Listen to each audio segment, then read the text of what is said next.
I really feel like I'm a part of this community, and that's been a thing that I've been working on for many years. And that's also not to say that I'm even like the most liked person in this community, because there are plenty of people who don't like me, and that's okay. Like that is another part of this thing, that people have their preferences, and we all have histories, and like I have behaved badly in this business, and I have learned lessons from that and try to behave differently in retrospect. But like, there is something about winning that award that kind of felt like, oh, I am, for better and for worse, I'm a part of the New York theater community, and like, it's exactly where I want to be.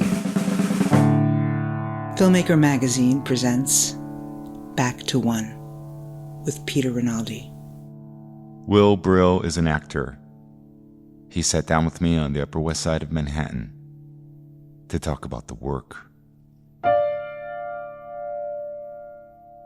Do you have a typical way that you like to begin your preparation process when you get a new character? Like is there a typical first step that you take always? Like when you head down this road to try and wrap your arms around this next person? Unfortunately, no. I mean, like there have been different things that I have leaned toward in the past.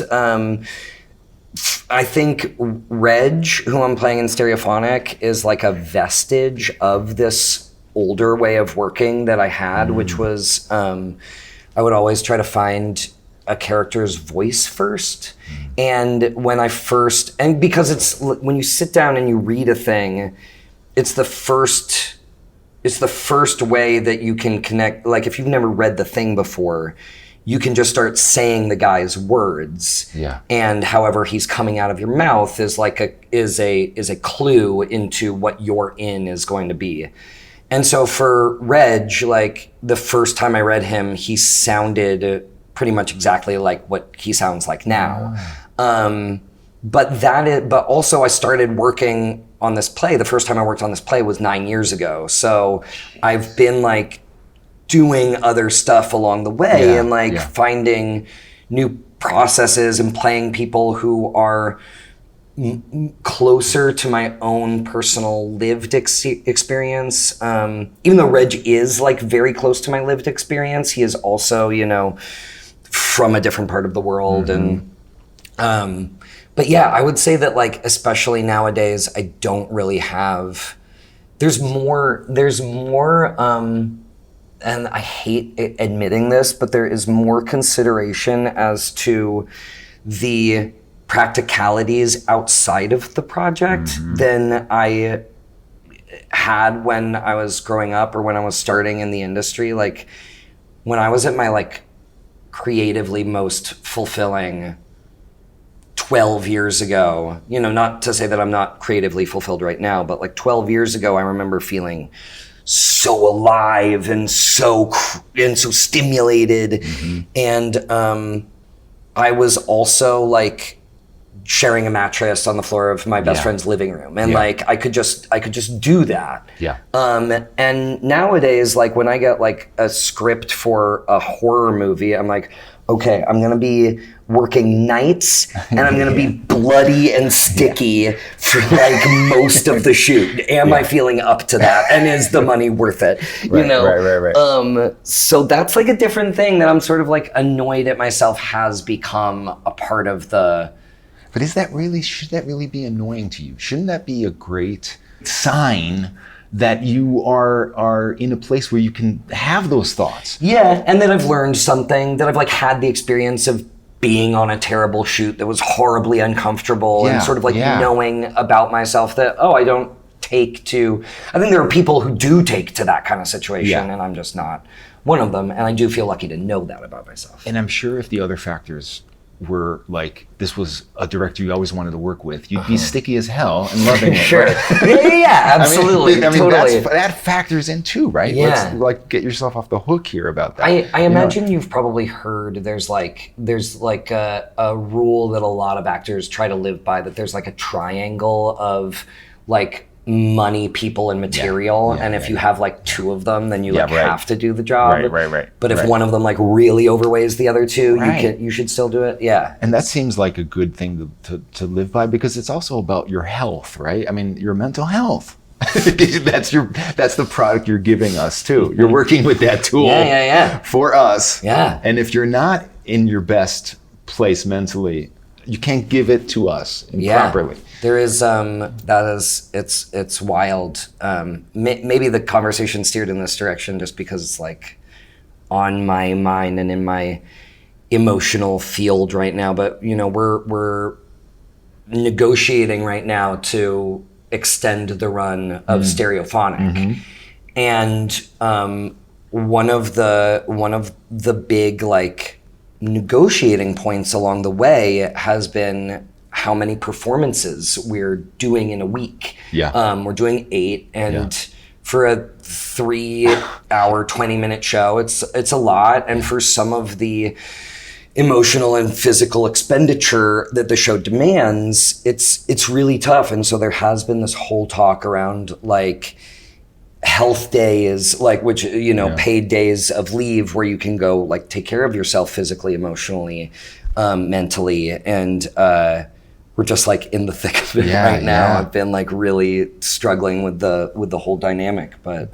this is also, it's also 3.5 hours, but you're performing music, which is something that actors don't normally do in a 3-hour show, right? Yeah, totally. I mean, so that also has to, I mean, and that's a major part of the selling point of the whole thing. It's not like just like this fun thing that actors do in the show. You have to, those songs have to be good. They can't just be like you performing like an actor. I mean, you performing like your character, and if you mess up, that's fine. Because the character messes up. Sure. It has to be on point as music. Yeah. And you have to mess up when the character messes up. Like there are certain parts where the character is demanded to mess up, and you have to do those. There's other times when like you have to be, I mean, me specifically, there's a part where I have to be fucked up beyond all reckoning, and in that moment I have to play my most demanding bass line in the show, and I have to deliver it perfectly because he is, you know, later referred to as a virtuoso. And so like to be like a non-musician, like having to deliver every time is insane. It's insane. But let's I want to just go back to the idea of the voice for a second, because this is a particular what I think is, although I'm not an accent aficionado, but I think it's a pretty incredible accent. I don't know if you're getting reviews from actual people in that part of England, but it seems like that they are applauding it, right? I would hope so. It's been really cool, So that, like, do accents first of all come easy to you? Did they ever not come easy to you? Is it if they do come easy, is this the way in, even when somebody doesn't necessarily have an accent, like you're saying, because voice comes first a lot? Do you have to get that down before you can lace the other stuff on top of it? It depends. It's like there are a couple of schools of thought on it. In college, there was a school of thought that was like, when you're approaching a character with an accent, approach him first as you would in your own voice, so that you have the range and dynamism that your own voice possesses before you try to layer this other thing on top of it. I have always thought that the danger of that approach is that not all cultures use the same kind of range and dynamism that, you know, a kid from California uses in his voice, or they have more, or they have, you know, like an Italian is going to speak with a larger vocal range than I'm going to. So like, I think like where the region that you come from dictates a lot of that. With, you know, sometimes I need help with the sounds more than other times. Weirdly, oh my God, I wonder if I'm gonna get in trouble for this, but like with Reg, I was like making it up. Like when he first appeared out of my voice, I don't know if I had heard somebody with this accent somewhere before, but I was just making it up. I was just like, this is what he sounds like to me on the page. And then the playwright was like, yes, that's what he sounds like to me. Don't change it. Wow. And then I've had a lot of Brits come and be like, oh my God, I know exactly who that guy is. I've hung out with that guy before. Is there somebody that you're mimicking? And and so it's odd as an actor to sometimes hit on something that is coming out of your imagination that people are like, oh, I have seen that, or I have experienced that. There's a kind of responsibility that you have to take where you're like, I don't actually know this experience. I am pretending to have this experience. But I'm pretending it so that you feel held, that you feel seen, you know, but I don't actually know what you have gone through. And do you account anything mystically to that? Like that you're channeling this dude? Yeah. I mean, I don't want to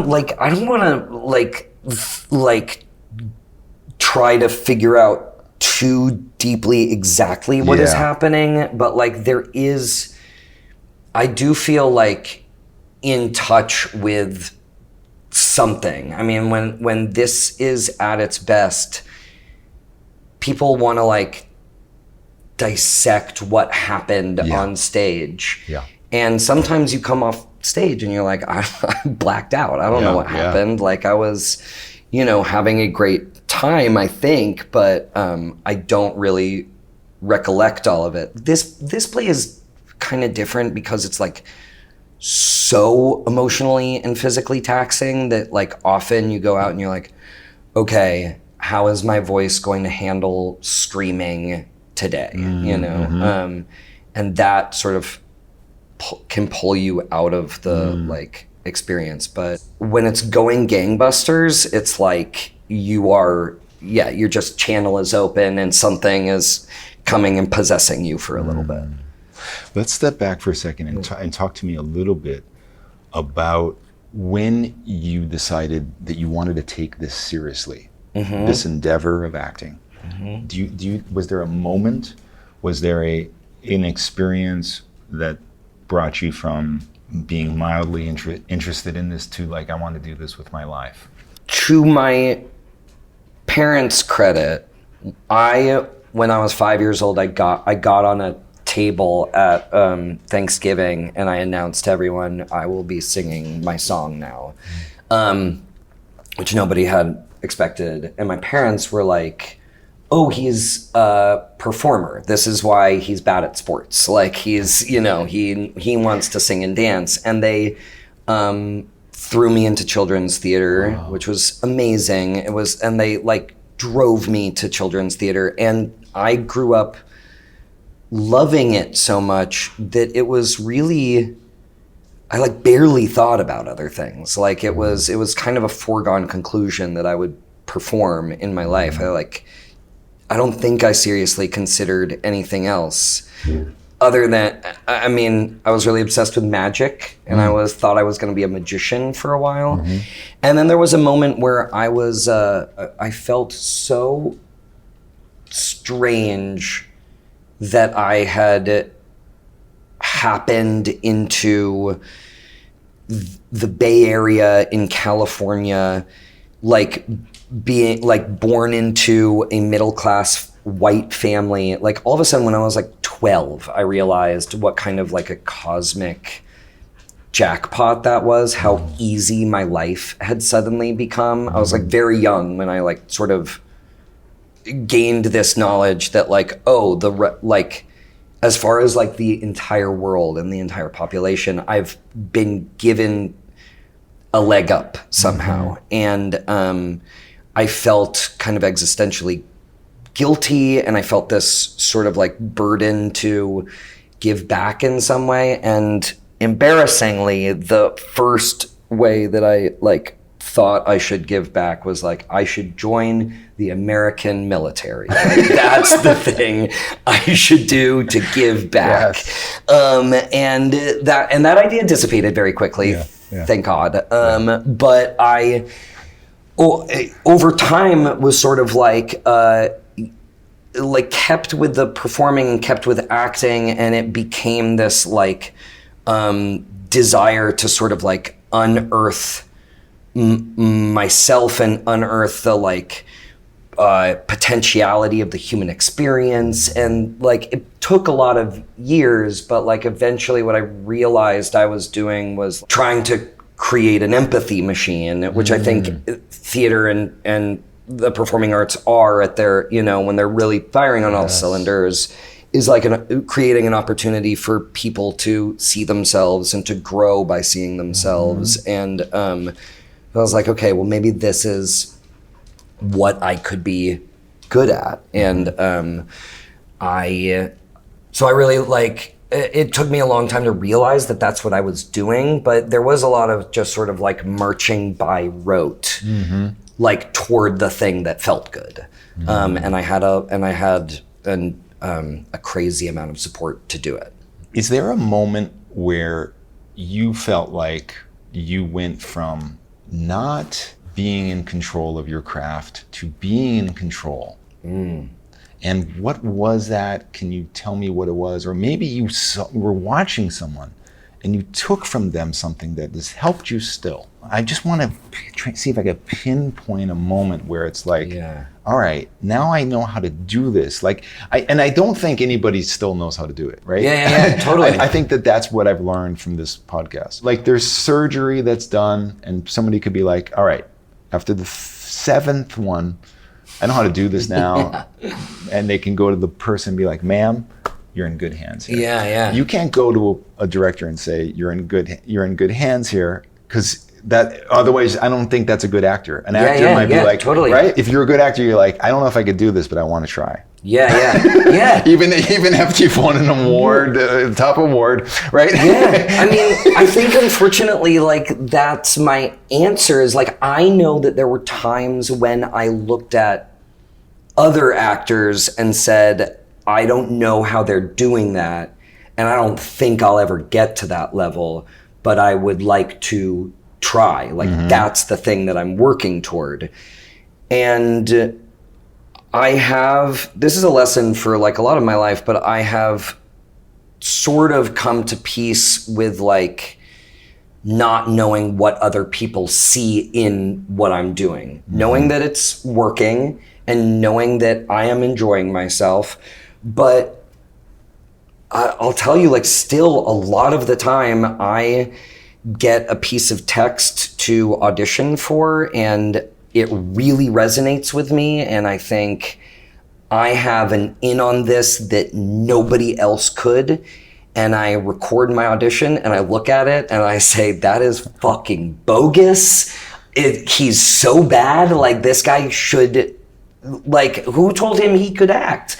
And sure enough, I send it off and they're like, it was bad, you know? And like, it's not like, oh, and then they're like, no, but you're amazing. It's like, no, it's bad. And so I don't know, like sometimes it hits and sometimes it doesn't. And I think my career would be really different if I had more insight into why some things work and some things don't. I think what I have going for me is that I try really hard, and I really like being around people, and so I try to be liked. There's like, you know, a certain amount of people pleasing that is bullshit, but there's also a certain amount that like we're social creatures and we like being social creatures. And so I think those are things that I have going for me in this business. When I heard you tell the story of kind of getting in the sphere of being considered for the role of Reg, and we're going way back now, 10 years or so. But it was interesting, and I wanted to pinpoint this moment because I think that this is important for actors to hear. You were already a working actor on stage, people knew you in New York, but yet the way you describe it is, and tell me if I'm wrong, is you went to see something that David was doing and thought to yourself, I got to follow him to the bar. Yeah, that's exactly right. Because that's That's where the cool kids are. Something like that. That's right. Yeah. And then you were there, and he said amazingly to you at some point during that night, I think you're going to be in this play. Yeah, exactly. And I think that this is really important because, like, you can have talent, you could be in the mind of people sort of peripherally, but you also have to follow somebody to the bar. Yeah. You know what I mean? Like, you have to, like, put yourself around people. Yeah. And maybe I'm just thinking of that because you just said you like people. And I think that that's unfortunately part of this. Like, a lot of great actors are anxious or they're socially awkward and they don't want to put themselves in rooms. Then if you can't, you have to do it some other way, I think, or something. Yeah. Did you consciously think, I have to get myself seen in front of this person in this way? No, it wasn't like that. It was, he was doing, so what it was, I had been invited by new dramatists to workshop a play in progress. They do this amazing thing where for a week or two, they invite a bunch of playwrights and pair them up with directors. And then in turn, those playwright and director teams invite a bunch of actors to come and play with them. And it's amazing. It's like, let's all work on things. We don't have to share what we're working on. We don't have to read things. We'd like it if you would talk about your process a little bit, whatever.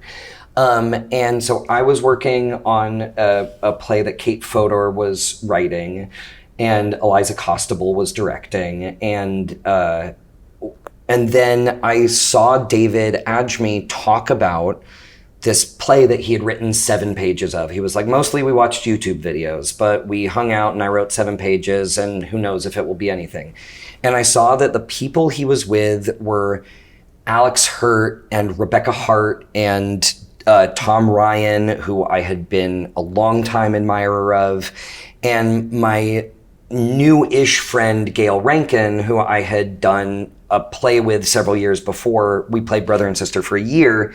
And really, I followed Gail to the bar or a cafe. It was in the afternoon, and there is this great picture of David's cast, Lucas Nath, and me. And we all just got together and I think ate sandwiches, and I think even I might have had a play that night. Like I might have had to go to the play, but I knew that I wanted to hang out with Gail, and I wanted to meet some of these other people because I thought they were cool. And David, was like mustache, sleeveless shirt, big anchor tattoo on his bicep. And I was like, this guy is cool and weird. And yeah, in that conversation, he was like, I think you might be in the, and to his credit, David is psychic. And so like he, he has that going for him. But he was like, yeah, I think you'll be in this play someday. Which not is a knowing me crazy from thing Adam. to say to somebody. Crazy. And it was still like a year before, no, it was like several months before we workshopped the play. And at that point he was like, oh, definitely you're going to be in this play. Like this voice, this is exactly who the guy is. Yeah. So, but what do you think about that though? That is that just about following? Like, what you could have went home and taken a nap before the play. That's what I mean. Like, is it important for the actor's work to kind of be around people that you are interested in? I wonder, because like what you're saying is right too, that there are performers who are not inherently social people. Yeah. Like I'm definitely a very social person, and I think honestly, like, I don't know.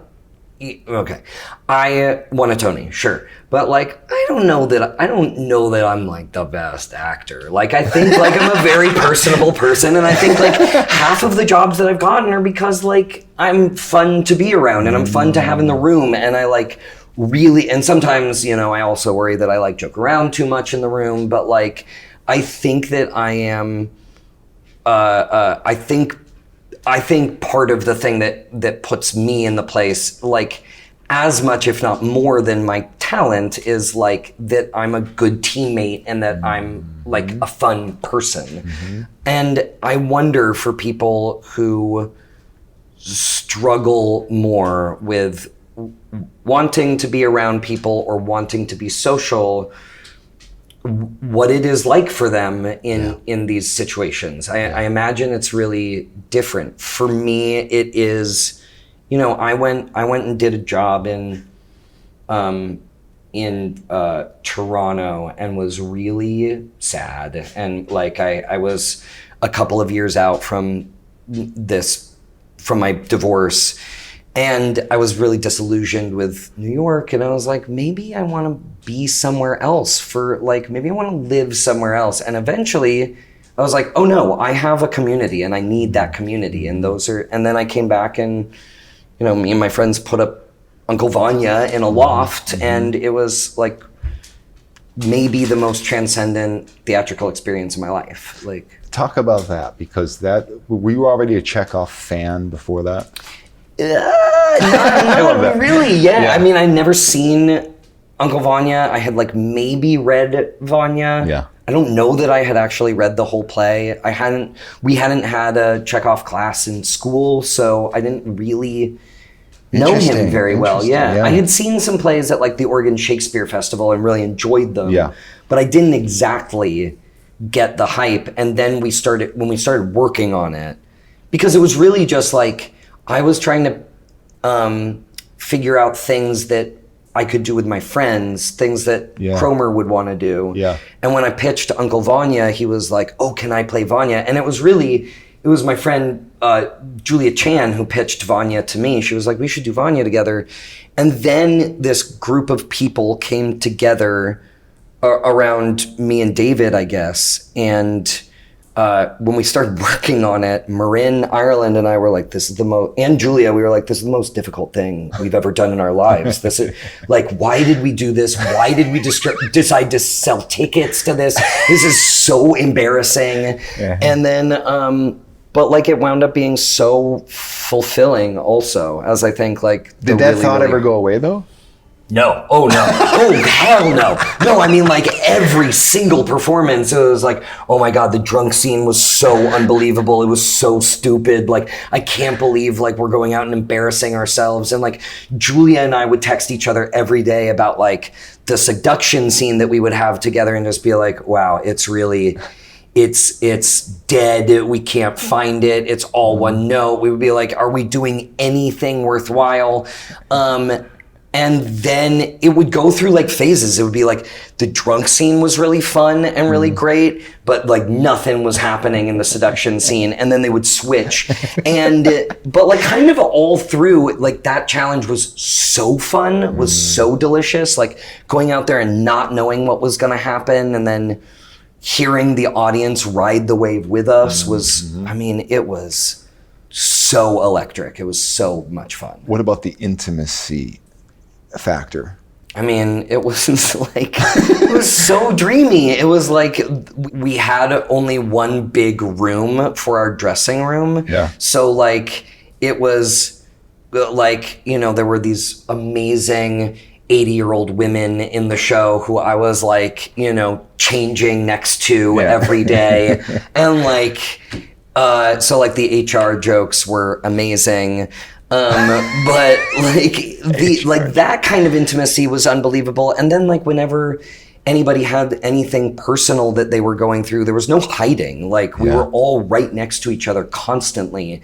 And all, for a play that is about people who are emotionally so separate and so entangled with each other, it was a really kind of perfect experience. It was nuts. And like we were getting paid garbage. The first time we did it, we got paid $100 a week or something. Wow. It was nuts. Wow. Yeah. Have you gotten an idea at this point of what works for you in terms of a director? Maybe theater directing and film directing are different in terms of what you need. Mm-hmm. But can you pinpoint for us aspects that work best for you? Sure. I think that for me personally, and who knows what this says about my psychology, but like I really thrive with positive affirmation. And I think a lot of actors do. I think we are attention hungry creatures. And I think we are, as a society, sort of like moving away from the mythos of like the tortured artist who needs to be like badgered or belittled into like an emotional state in order to get the thing. But I know that like when I have, I worked on this TV show a couple years ago, and a couple of the lead actors got COVID. And so my big scenes of the episode all got moved up 2 weeks. And the director of that episode, who was supposed to be starting pre-production, who had flown in the night before, all of a sudden had to direct those scenes immediately. It was her first day on set. It was my first day on set. And we were just filming like 10 pages of my stuff. And she was so supportive. She was so thrilled with the work that was happening that she just kept coming in. She would drop some suggestions, and then she would be like, but it's amazing. Keep playing, like go wild, like get weird. And that kind of fun energy was really exciting.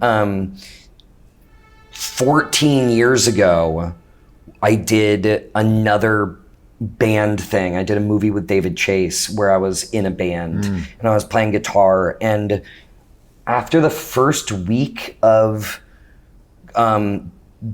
guitar lessons, David came in and like lay on the floor of the studio to listen to us play. And I don't know if you've ever seen David Chase, but he's like a pretty intimidating looking dude. He's like tough, like looks tough. He's like a real sweetheart, but he like looks very tough. And he like lay there and very like stoically listened to us, just like horribly, no rhythm, no ability, like people slamming on drums and like really staring at our fingers, trying to play these chords. And we just looped 3 chords for like 5 minutes until, our fingers could not take it anymore. And we stopped, and David lay there and then went, "That's so fucking amazing." And he was like so thrilled. He was so happy. He was like, "I can't believe that this is coming true. Like, this is such a dream." And it was that kind of energy that was like, "Oh yeah, we can do this. Anything's possible." So I would say it's a miracle. That story is a miracle of affirmation. Yeah, that's what that is. Totally. That means you can do it. Yeah, and you're really right. Like, something we talked about off tape earlier, where you were saying that like your energy as a director does a lot for actors. Daniel Ocken, who I was just working with on Stereophonic, is a really big believer in that specifically. He talks a lot about how he will pinpoint a note to give to an actor, and then we'll sit on it for a week sometimes, maybe more, because he's like, energetically, I want to let this actor have their process, and I don't want to communicate something to them in a way that is going to, negate a bunch of other work that is happening. And so he's very, very protective of actor energy. He'll give notes in private to actors. He really believes that less is more as far as directing goes. So there's a lot of just like, he'll build an actor's confidence over a course of a few weeks and just let them run wild in a way that's really helpful. Isn't it true that there has to be some kind of, although you want a strong hand, there has to be some kind of time to allow your own creating to happen. Mm-hmm. Totally. Before you want this hand to come in and kind of steer you somewhere. Yeah. Right? I mean, it feels like when that hand comes in too soon, even though you trust the person, even though they might be right. Yeah. Something is being stunted. Yeah, it can be really difficult to to try to be Stir that up. result oriented very Yes. early. Yes. That is always a really huge danger. I heard a great story recently about an actor coming into a rehearsal process with a costume piece and saying, I think I'm gonna need this costume piece. I think this will be definitive for my character. And the director privately disagreeing, but saying like, okay, let's give it a shot. Let's like see what happens, and allowing the actor to sort of eventually, I think a couple days later being like, I don't know what I was thinking. I can't, like, that's a bad idea. Yeah. I'm sure that, you know, like Daniel let me wear a cape for many rehearsals until I think tech for one of the scenes in the show. I would walk in wearing a cape, and I think it was finally the costume designer who was like, it's not going to be a scene about a cape. Let's not do this. But like he really let me bring that energy into the room, which was cool. I want to see that now. I want to see the cape. You know, they've gifted me the cape, which is really nice. I am going to be taking it home. I have a picture actually somewhere in here. I'll send you the picture of me in the cape. What is your pre-show ritual? And how important is it? How has it developed? Is it a constant, and is something specific about it now with this role? Yeah, definitely. With this role, I mean, well, to tell you how the pre-show ritual has developed, when I was doing Tribes off Broadway, which is the show that Gail and I played brother and sister in, I was 25, and my pre-show ritual warm-up was a cup of coffee and a cigarette. And I was invincible. I could do anything, you know? I was like, I remember very flippantly saying to somebody was like, how do you warm up? And I was like, you're looking at it, baby. Like, this is so gross. But now I have to have my vocal warm up beforehand. There's a group vocal warm up that's voluntary, but I have to participate every day. For my vocal health. And then after that, the whole band plays together. We all play together. Do you play the songs, or do you play something else? We play the songs. Okay. And there was a time, you know, the more you do a piece of theater, the more it sort of gets in your bones, and the more you are able, or I'll speak for myself, the more I'm able to take it off more quickly, put it on and take it off more quickly.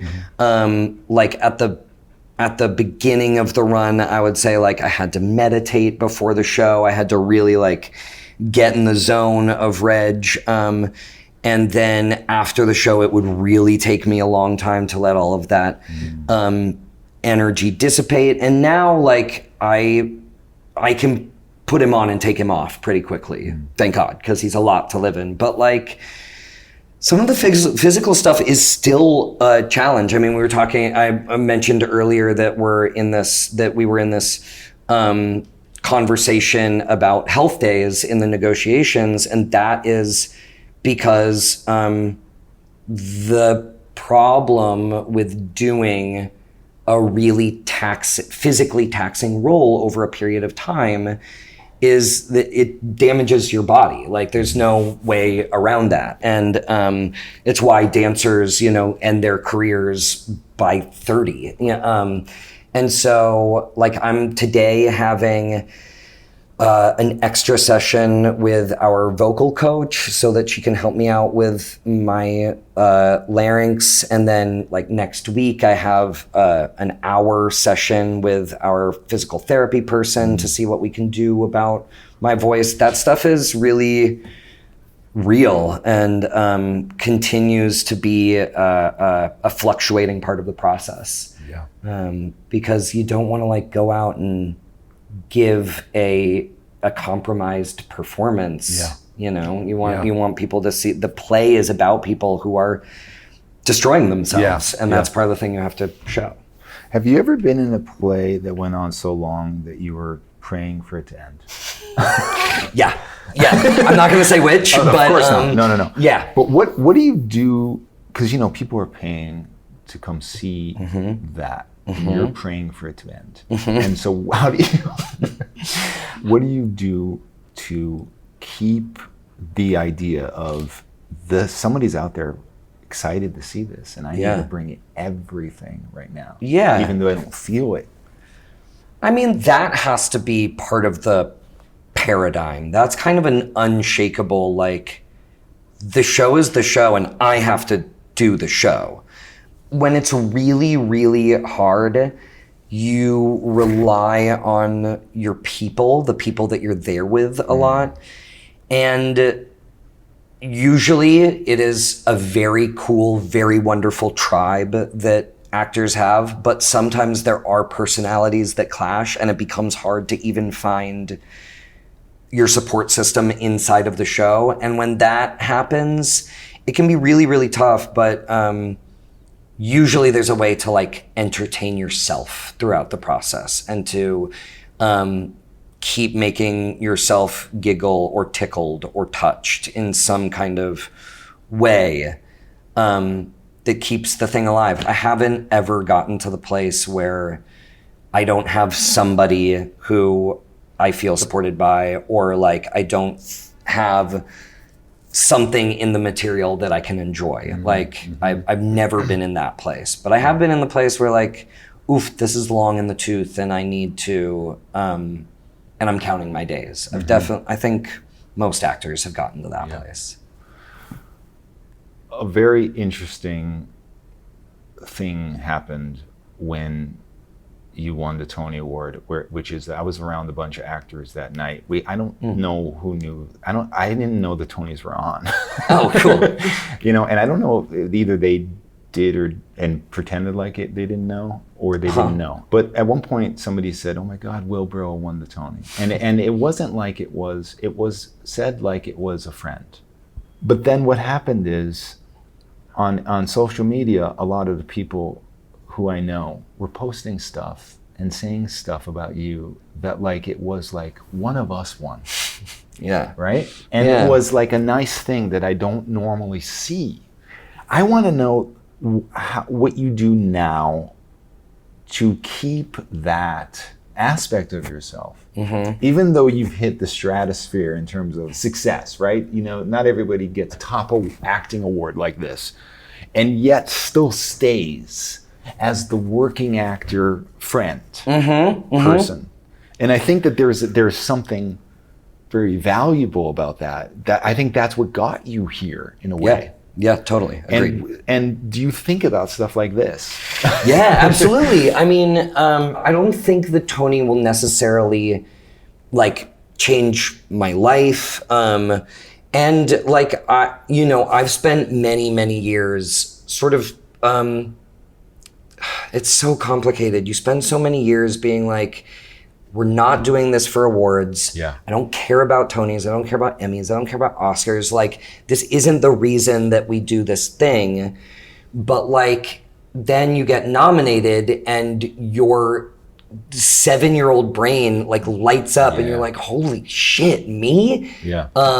And that is a really complicated thing to deal with. But I do think my girlfriend was saying, she was like, she really feels like the Tonys this year were a really great moment for like journeyman actors like Cara Young and Keisha Lewis and me and Jeremy Strong, who like was an off-Broadway darling, which is to say like when you say off-Broadway darling, it means somebody who's not making money in the theater and who is living like paycheck to paycheck. And Jeremy slogged it out doing very good work for a very long time before achieving, this like great and deserved success that he is enjoying. So my girlfriend was very like, I think, and it also goes to the thing that I said earlier of like, I don't know how much it's my talent and how much it is like being a part of the community. Like I really feel like I'm a part of this community, and that's been a thing that I've been working on for many years. And that's also not to say that I'm even like the most liked person in this community, because there are plenty of people who don't like me, and that's okay. Like that is another part of this thing, that people have their preferences, and we all have histories, and like I have behaved badly in this business, and I have learned lessons from that and try to behave differently in retrospect. But like there is something about winning that award that kind of felt like, oh, I am, for better and for worse, I'm a part of the New York theater community, and like it's exactly where I want to be, you know. What role do you want to do?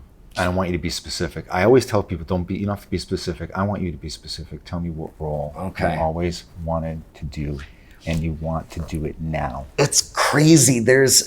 So there are like roles that I think the time is running out on for me. Like, you know, I'm not, this is so fucked up, but like, I'm not convinced I want to do Hamlet, but like, yeah, it would be nice to have the challenge, you know. A role that like I've always loved, and that I think the play is so overdone, but like I've always wanted to play George in All My Sons, who is not like the main character's son, but the other son who comes in for that one scene. I think it's like such a beautiful and heartbreaking role. But I do really feel that the most, I take that back. I was about to say that the most rewarding roles are the ones that you create, but like I played Astrov last year, and it was like one of the most transcendent experiences of my life. But I do believe that like some of the most fun I'm ever gonna have are roles that haven't been written yet.